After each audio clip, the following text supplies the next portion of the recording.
Stop it. Glenn, What? Glenn Kirschner. Hello.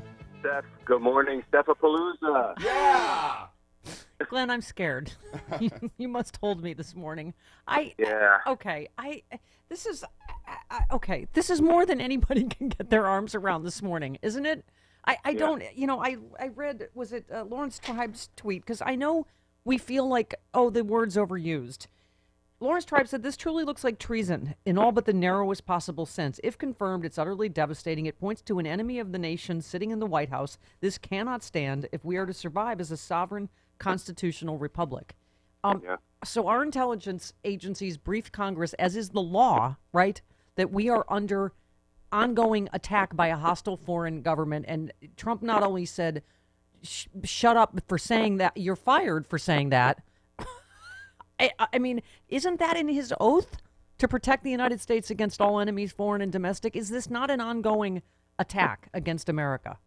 It is. And it's, Trump is a domestic violence abuser. I mean, and then he keeps trying to get his victims to, not report the crime. I mean, literally, he is inflicting domestic violence on the American, the American body. And people are suffering, Steph. And we get to talk about it. We get to defend about it. We get to feel like we have an impact because we have at least some minimal platform and voice to kind of express our outrage at what's being done to destroy our country by Trump and company.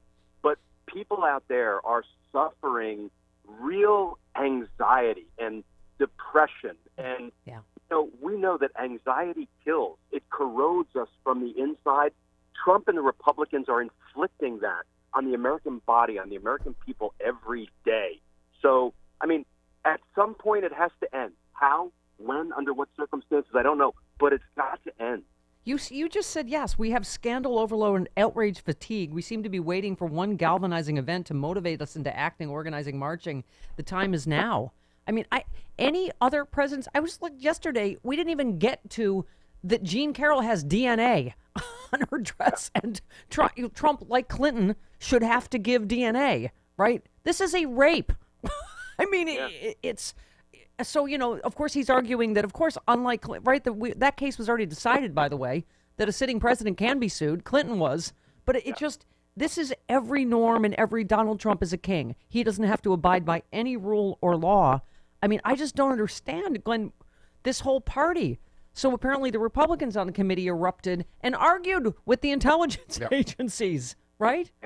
Yeah, because the last thing they want is to be exposed as either being compromised and beholden to Russia or running the risk that if Trump falls, maybe they're not going to get reelected. I mean, the all-consuming quest to retain power, I never thought would lead, hundreds of elected officials to basically inflict this kind of damage on the American people. But here we are. Glenn, so I was saying, this has all become one story, hasn't it? So the Roger Stone, that whole sentencing yesterday, obviously the story of Assange's lawyer, Dana Rohrabacher, just admitted, yes, offered to give Julian Assange a pardon for saying that Russia was not behind the DNC hack. I mean, it's all one case, really, at some point, isn't it? It is. And every, it's funny because when I first saw that Assange's lawyer stood up in that extradition hearing and said, Rohrabacher said the president will pardon him if he will lie and say Russia had nothing to do with the 2016 interference or with the DNC hacks. Now, the skeptical prosecutor in me said, that can't possibly be right because, defense and their attorneys will often say just about anything to try to get out from under whatever their present, circumstance or charge is. And then, of course, Rohrabacher, as you said, chimes in. He's like, yeah, I did that. I mean, he tried to put a little window dressing on it. He said, well, I said, I'll ask Trump to pardon Assange. And he said, but only if you'll tell the truth. Since when do these people want anybody to tell the truth about Russian wrongdoing? Give me a break. So, but the fact is, he corroborated 90% of what Assange's lawyer stood up in court and said. You're right. It's all one story. And all roads not only lead to Russia and Putin for Trump and company, but they lead us to the conclusion that at some point if Republicans in the Congress don't stand up, it only takes about 100 people in this country, and they're all Republicans, and they're all sitting their fat butts in Congress right now, to stand up and save America. How in the world are they not inspired to do that? Yeah. Glenn, Steve Bannon is the one that testified Roger Stone was the linchpin between Julian Assange and WikiLeaks and the Trump campaign. It was Republicans who were in charge at the time that referred Roger Stone.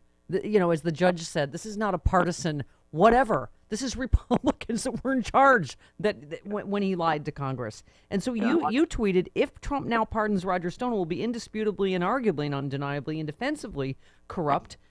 Many have asked, if a president can pardon a co-conspirator, he can, but if challenged in court, which it must be come January 2021, I strongly suspect the courts will conclude it is a corrupt, unlawful, enforceable exercise of the pardon power. Tell us more about that. Sure, and this is where I get so tired. I understand the sentiment that you can't do that because it's never been done before. I understand that, and as a prosecutor, do you know how many times I heard that in my 30 years, Steph? Two quick stories. One, I had two criminal gangs in D.C. on a summer day in 1999, opened fire in virtually a park filled with children and elderly people.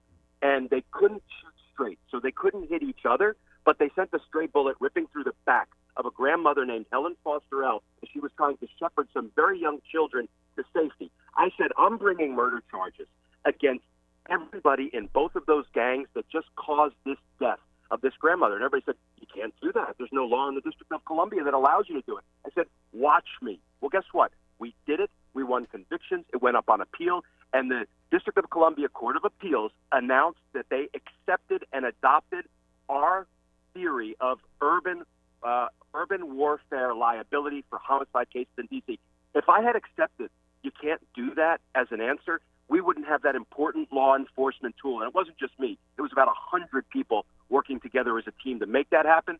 We wouldn't be able to go after gangs for the violence that they perpetrate the way we can because we took a risk. And we did that. And we were prepared to fall flat on our face and have judges or appellate courts say, you can't do it. But you know what?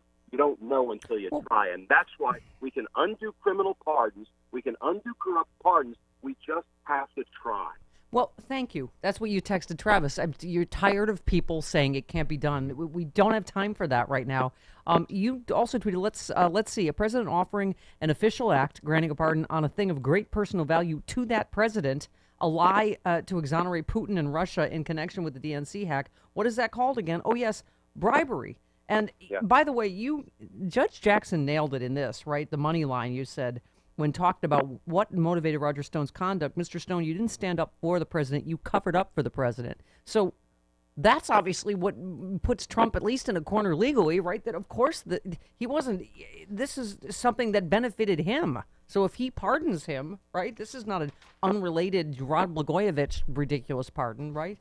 Exactly. And because a federal judge, a very well-respected federal judge, just put on the record for all the public to see that what Roger Stone did was a cover-up for the president, there can be no debate that a pardon to Roger Stone by Donald Trump would be corrupt. It would be an abuse of power, an abuse of office, and probably criminal.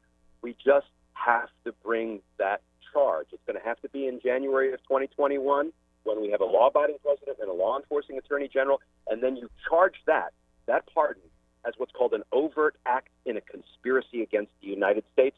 That forces the courts to address the issue, and this can be done. People will tell me it can't be done. It can be done. It will force the court to address the issue of whether a criminal president gets to issue a corrupt pardon to cover up his own crimes. Thank you. For the people in the cheap seats, if Trump pardons criminal associates, that will become an overt act in Trump's conspiracy to defraud the United States of America.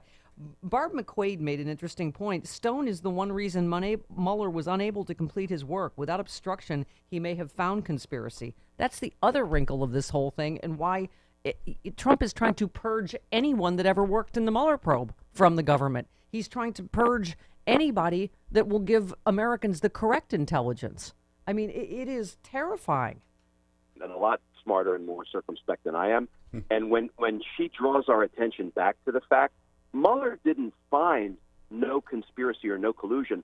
Mueller said Trump and company successfully covered up the evidence that we would have needed to reach a definitive conclusion on collusion and conspiracy. 140 contacts between the Russians and the Trump campaign. That's clearly collusion. There's no other word for it.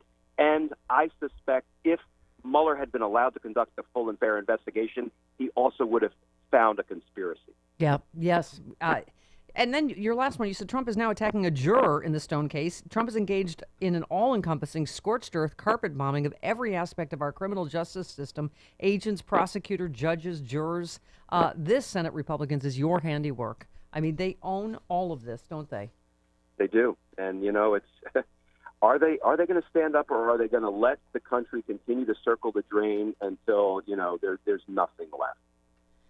This is why Elizabeth Warren is sending a thrill up a lot of people's legs. You keep talking about a Trump Crimes Commission and what is possible. She tweeted, I want everyone to hear this who is in the Trump administration right now. If you get out there and break the law now serving this president, he may be willing to look the other way, but President Warren will not look the other way.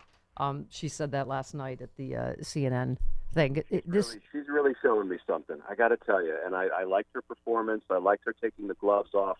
And you know what? She was strong and she was surgical. The way she went after Bloomberg and the way she, went after Klobuchar and went after Pete, very pointedly. And that's what we need. And I'm not saying I endorse her, but right. That's the kind of strength and fearlessness and precision and determination that we need.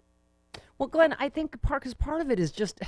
This is not, as you and I keep saying, we cannot let's unify and long national nightmares over and Republicans are going to come to their senses. No, they're all involved. They're all traitors. They are all, it is so beyond that now, right? That we as a country and for to be a nation of laws, not men, right? And for our Constitution, this cannot stand what has happened. That's why we have and is happening right now. Yeah. We have to listen, and it may have to wait January 2021, but we have to go after these wrongdoers. And it's not what is pejoratively called victor's justice, right? Where you're always going after the party that just lost power just for vindictive reasons. It's, and let's, people are going to make that claim, and we welcome it because what we're going to be able to show by the evidence is that these folks committed massive, massive crimes against the United States. And they have to be held accountable because if we turn the other cheek and we let bygones be bygones and we don't hold them accountable, then we truly are done as a republic because then we're just giving them license to do it again and again and again. Yeah, no, exactly. Glenn, I could not. By the way, I just said Seattle VIP is sold out, and Glenn Kirschner is on panel in D.C., so I would hurry. That's right. Because listen, John Fugel saying Frangela, Glenn Kirschner, Bob Cesca on panel. April 4th. God knows where we're going to be by then, but I can't wait. But honey, thank you. I know I saw you in Lawrence last night.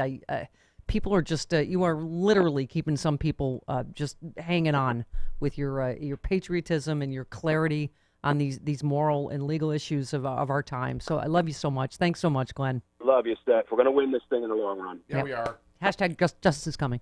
All right. Thank you, Glenn. All right. All right.